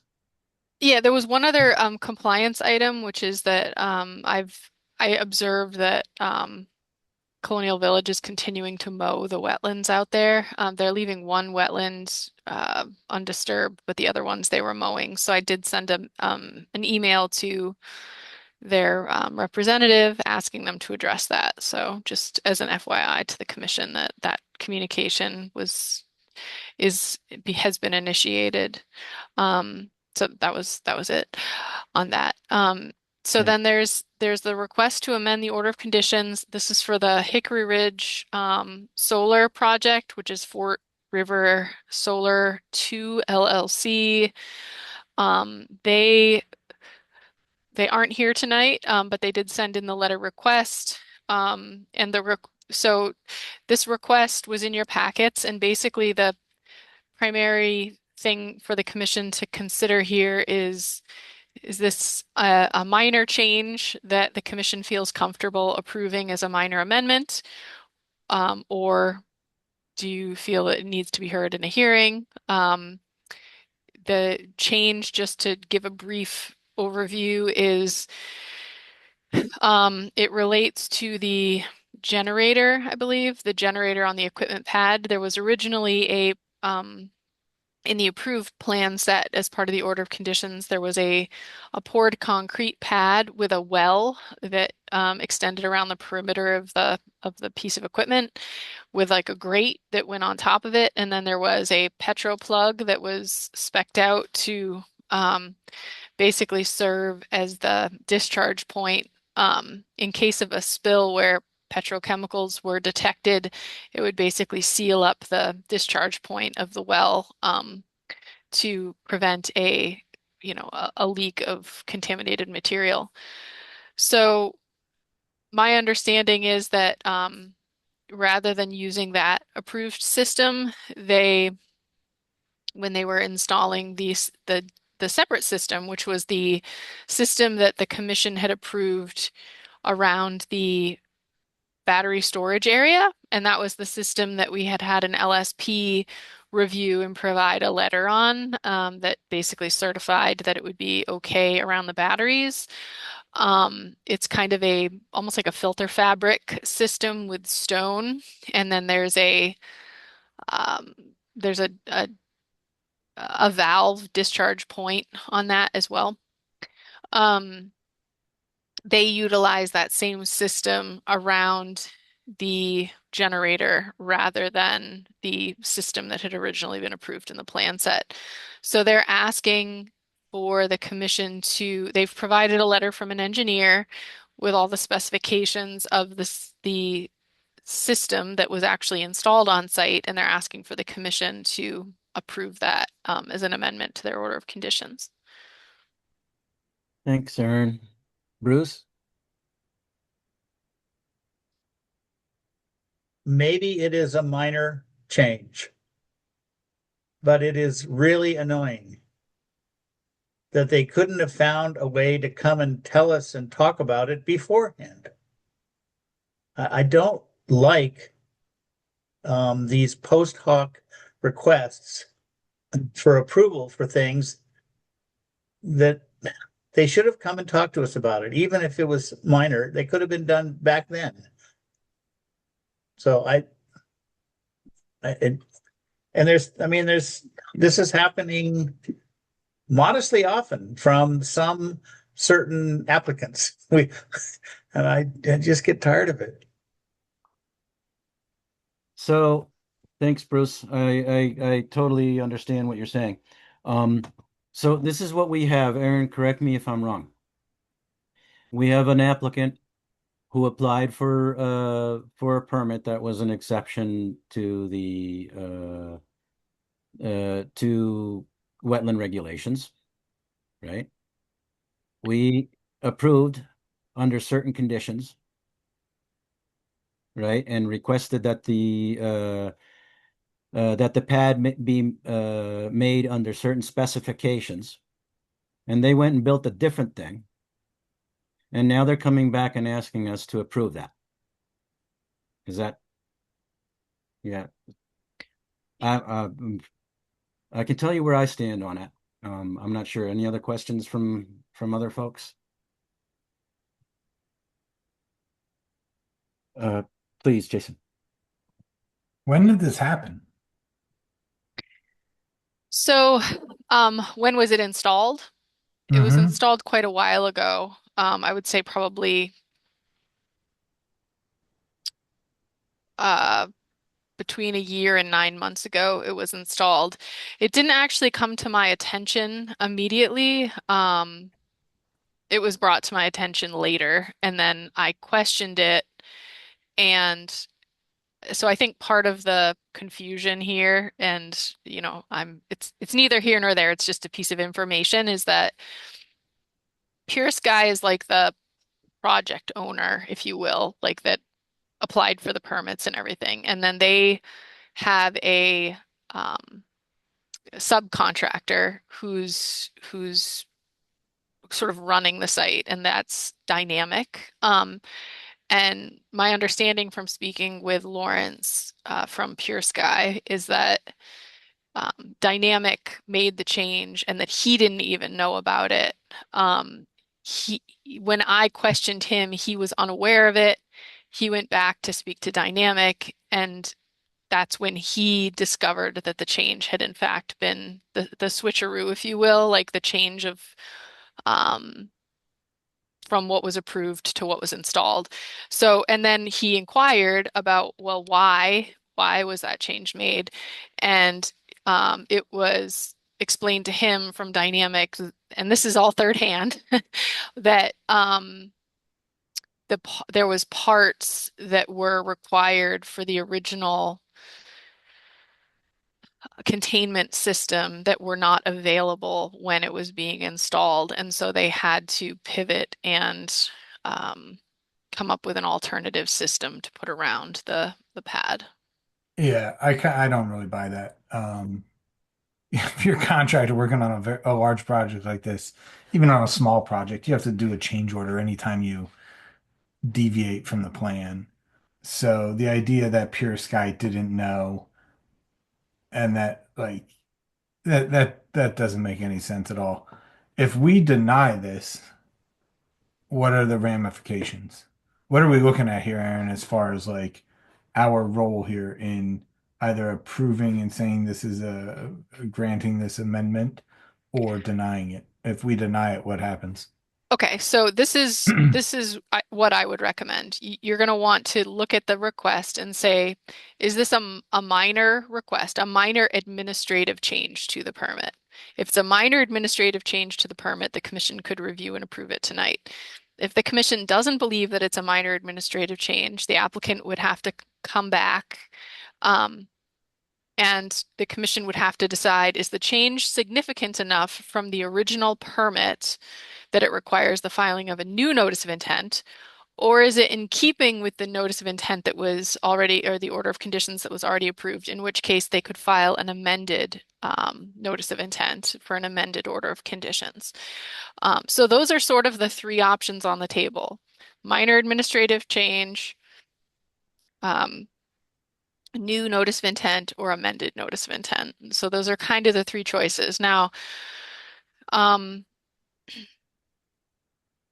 I guess you could say we're not approving this as a minor administrative change. We would want it as a amendment, in which case, if they filed an amendment or they filed a new notice of intent, what that does is that puts in a position where you could then approve or deny the request, right? And playing that out, if you denied the request, we would have to have a regulatory rationale for denying the request, in which case they could appeal that. So there's steps, sort of official steps involved in just denying it. You could say we're not approving it as a minor administrative change, but I think in terms of overall denying it, I think it's not really the appropriate step in the process to deny it at this juncture. Sure, but to Bruce's point, things like this keep happening. But and to the bigger point of you not knowing and then Pure Sky not knowing, I don't see any photographs that this was actually even installed. Who knows if they just put a bunch of rock down and said, "Oh yeah, yeah, no, we changed the system and it's there." Right? I mean, the fact of the matter is it's very, very out of line with typical construction processes to not notify anybody that you're deviating from the plan. So, do they have any proof that they actually installed this? I would like to see that.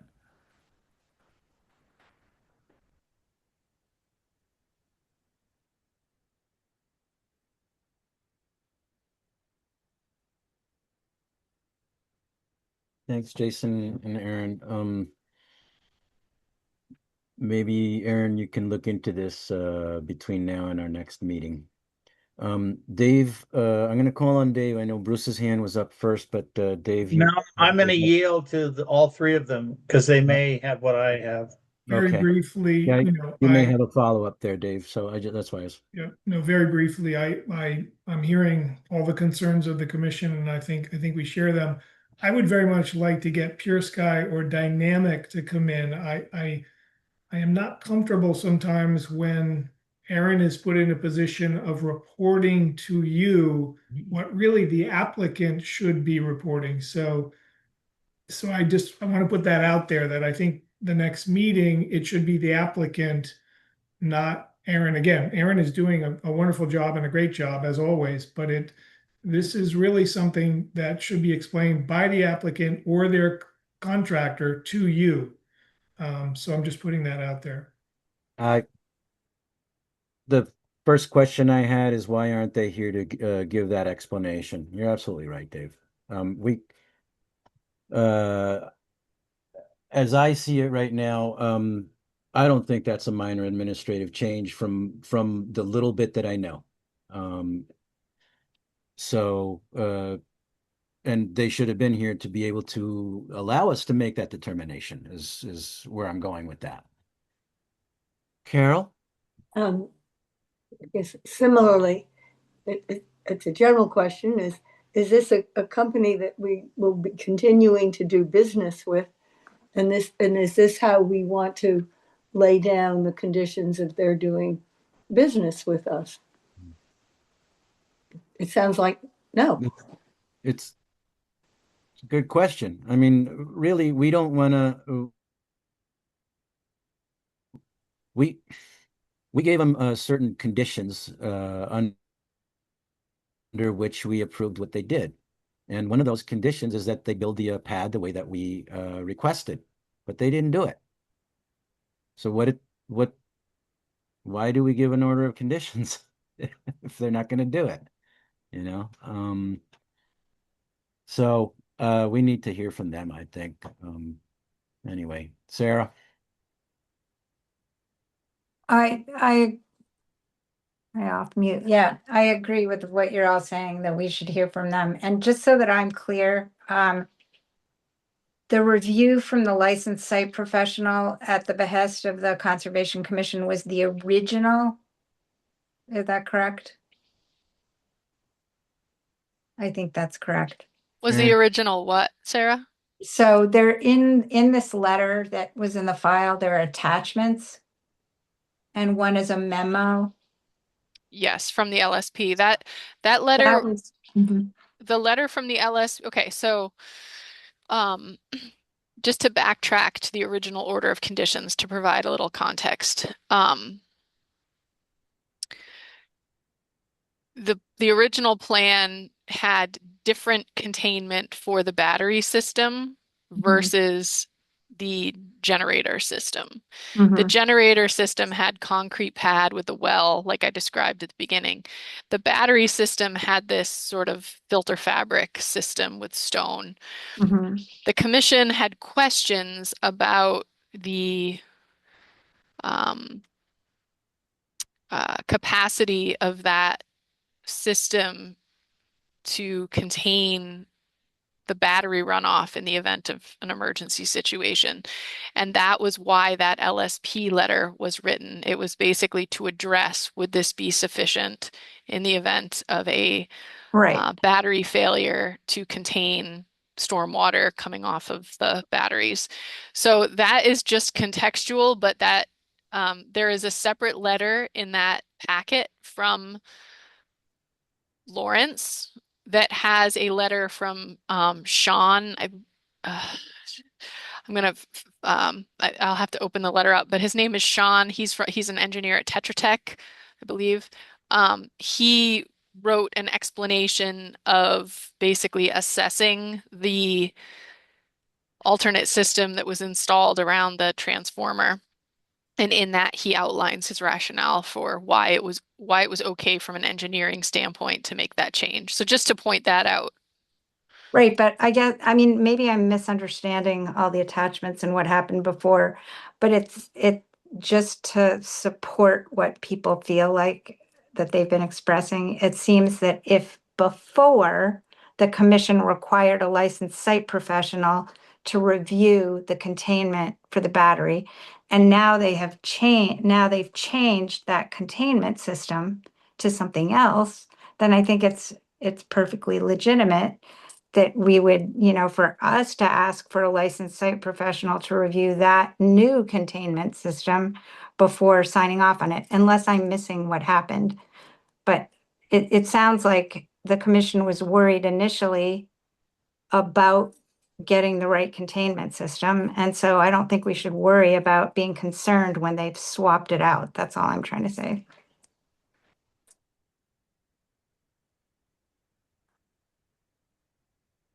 Sarah, thank you. Bruce? We don't need a long discussion about this, Aaron, but and Dave, but is there any pathway in all this where we can find them?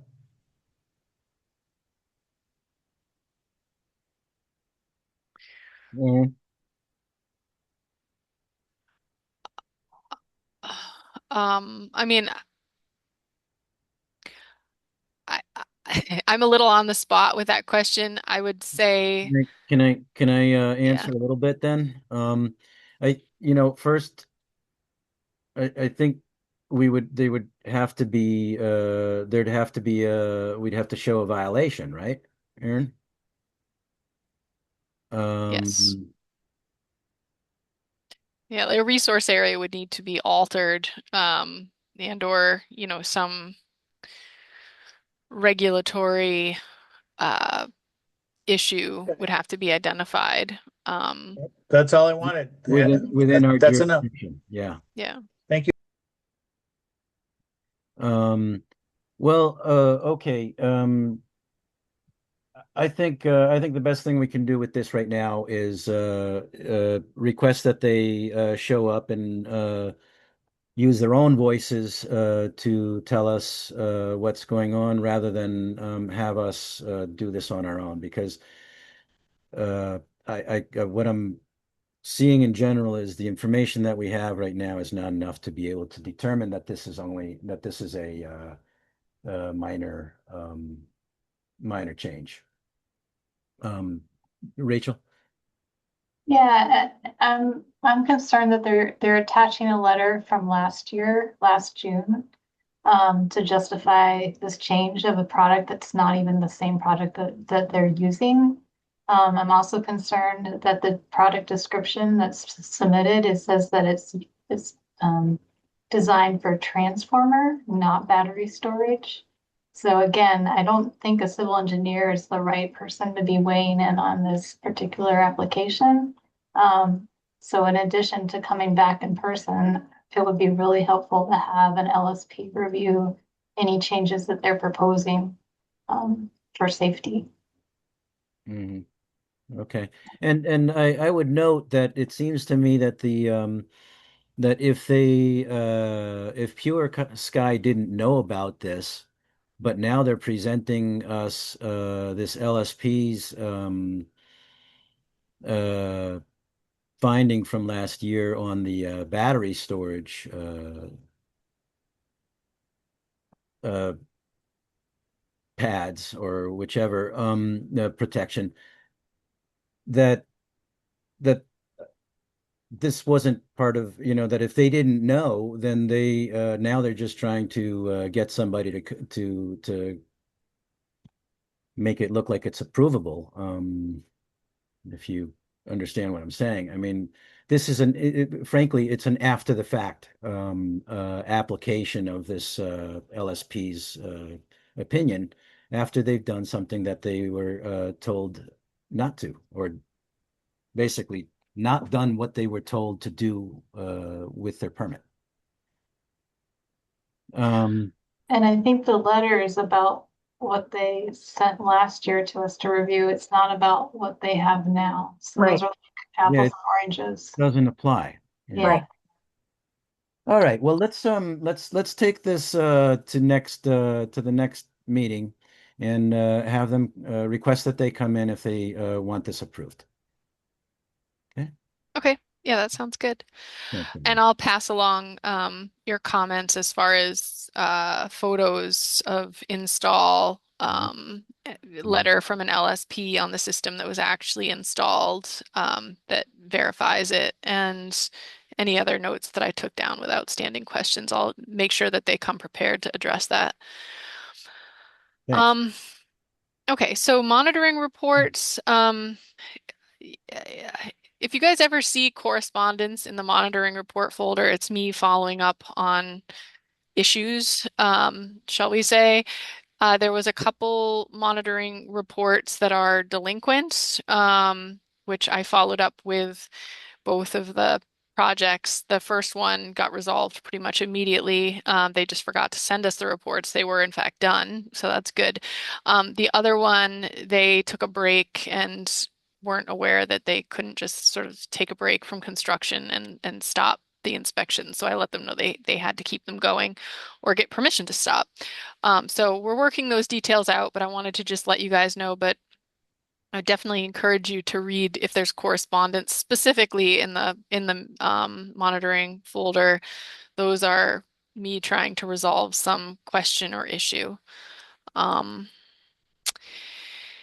then the only other item I have, which was an item that I did not anticipate in time for the hearing, was I was contacted by SWCA SWICA. They were just reporting back that the erosion controls and the erosion control blankets at the sorry, I always forget the name of this place. The North Village apartments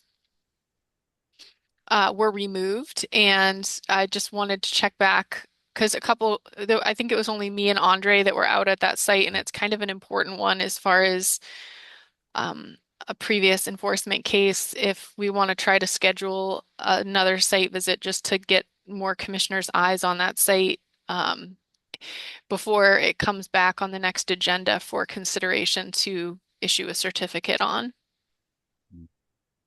This is at UMass. This is a UMass project over by where the family student housing is, North Village.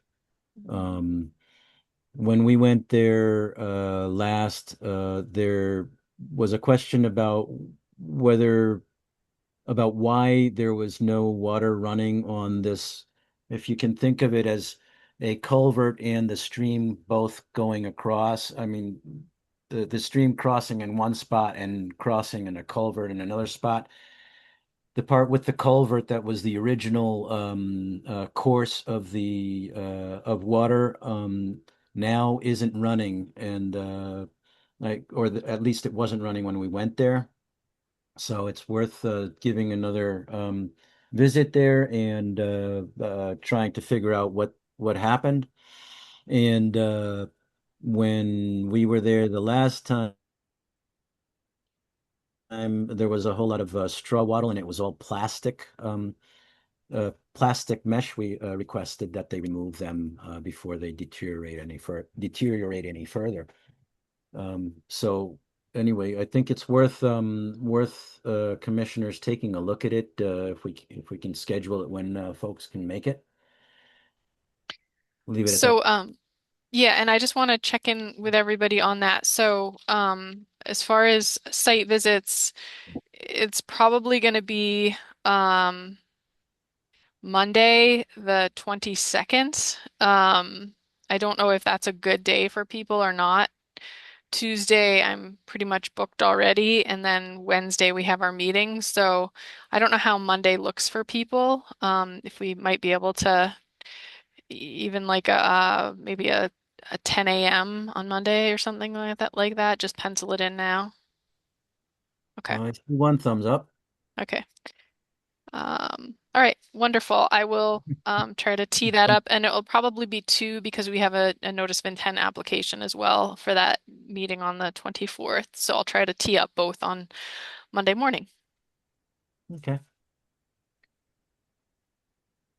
Well, is there anything else that nobody could have predicted 48 hours ago that we would like to discuss?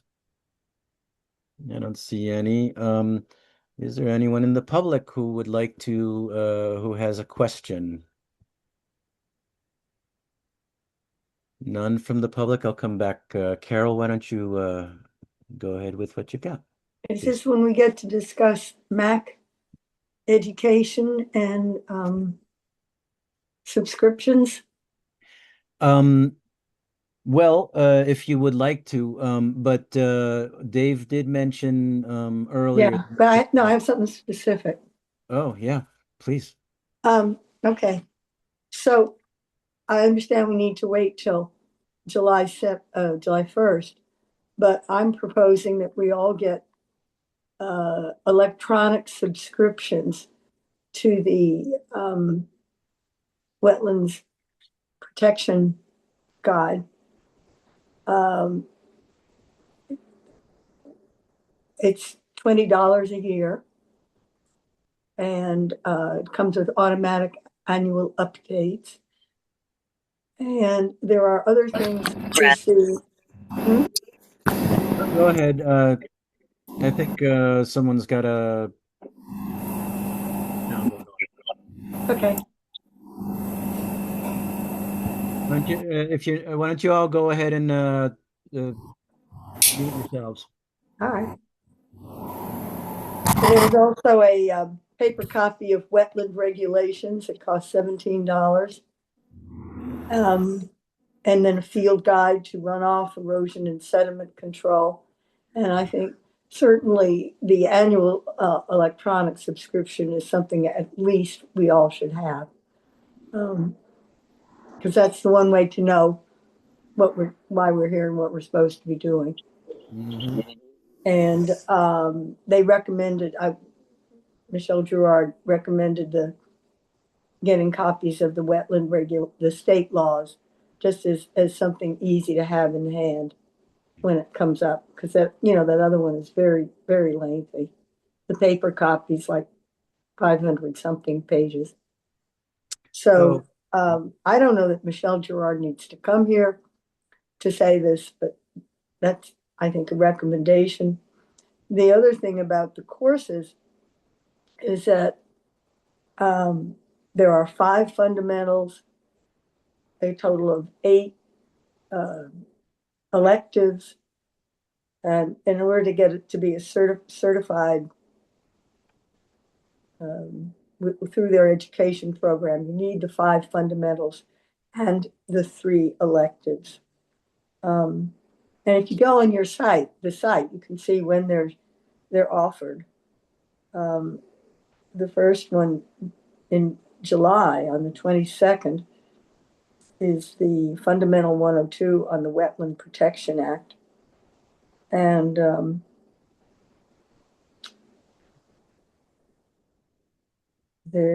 that's kind of it for the time being of the fundamentals. They do offer them all, that fundamental array, twice a year. So I know that some people have already taken them. I know some people, like Bruce, right, are already certified. I don't know what they're certified. They're certified something. But I think it would be a good thing to get going on. Carol, when are these off? First, if I can address, you have there's you said 3 handbooks that are digital. Is that correct? No, one that's digital and the other 2 are paper, I believe. Mm-hmm. And then a course as well. And when is this course offered? Well, there are 5 fundamental courses, and they're offered at different times during the year. And you have to keep checking on their site to when they're offered. All right. Um, Would it make sense for number one, when the budget gets approved and Right. and we have that ability to do so. I think I think we should all yes, I totally agree that we should be able to download a copy, an electronic copy, if for each one of us so that we can know what to do and use our budget for the part of our budget for that. And I would say just once we get the budget, we can just administratively, it doesn't have to be in the during public meeting. We can just No, you can request a training or whatever, or suggest a training for for all of us anytime. So yeah, no, we would arrange it just directly through MAC as an individually to take one of these trainings. And since we're all members and since there will be a budget for this, I would think that no, it doesn't need to happen in our meetings. I just want people to know about it. yeah, well, I think that I think they offer a whole lot of good materials Yeah. and information. So Mhm. okay, well, Thank you. thanks for reminding us, Dave. Yeah, no, we're trying to wrap, Andre, but it might be good if Carol, if you sent that to the whole group, just so we could see whatever you're speaking of. And then maybe Aaron could work maybe with you, Andre, and Bruce as chair and vice chair, as kind of what are, like, it would be good to have like a spreadsheet. There's 7 of you. What should you have every year? You should have this electronic, you should have this hard copy, and you should have available to you the series of 5 workshops. So at least we have, because we're going to need to keep track of who takes advantage of what. Not all of you will avail yourself to all of these things, but we'll have to have some records of, because we'll have to pay for this. So, but it would make sense to kind of say everybody should get this, and then you all should be have available to you the annual conference. If you want to go to that, that's $45 or whatever it is. So at least we have some system of record keeping, and we can work on that, in July. Mhm. So Great, thanks, Dave. So And- everybody is already a member. So everybody also already has access to the MAC website. And they Okay. also offer lunch and learns, which are free, Yeah. which you can just sign up for, where they do like updates on regulations that are being considered, or like different subject matter that they're like an hour, from 12 to 1 during lunch hour, where they cover specific topics pertinent to conservation commissioners, and those are kind of good for keeping up to date as well. I think our annual membership already, I think it's around $600. I can't remember. So we pay that every year. But anyway, setting a baseline for all of that for you for professional development. And a little, if I can follow up real quick, anybody who gets on the MACC website, if you're going into a part of it that requests membership number, get in touch with Erin, and she's got the number. Is that right, Erin? I thought I had Yeah, yeah. So if you have trouble, you can definitely reach out to me. I had trouble myself, and they had to reset my password. So it depends if you've been a member before and you've gotten in and forgot your password, or if you've never signed up before, to be able to get into their system. So either way, I can try to be a help in getting you what you need to get in there. I just put in macweb.org to get in. And you can also talk to the people talk to them on the phone. Easy to get a hold of. That's why they're there. All right. Well, good. Thanks. And I'm looking forward to when we can do that. That's good advancement that we've got. Well, if we have nothing else, no other suggestions, no other hands up, then we'd be looking for a motion to adjourn. Please. I move. So we adjourn. moved. Seconded. All right, Jason with a motion and Sarah with a second. Sarah? Aye. Sarah? Yeah. Rachel? Aye. Aye. Bruce? Aye. Carol? Aye. Aye. Jason? And I'm an aye. Thanks a lot, everyone, for another good meeting. I look forward to seeing you in 2 weeks. Night.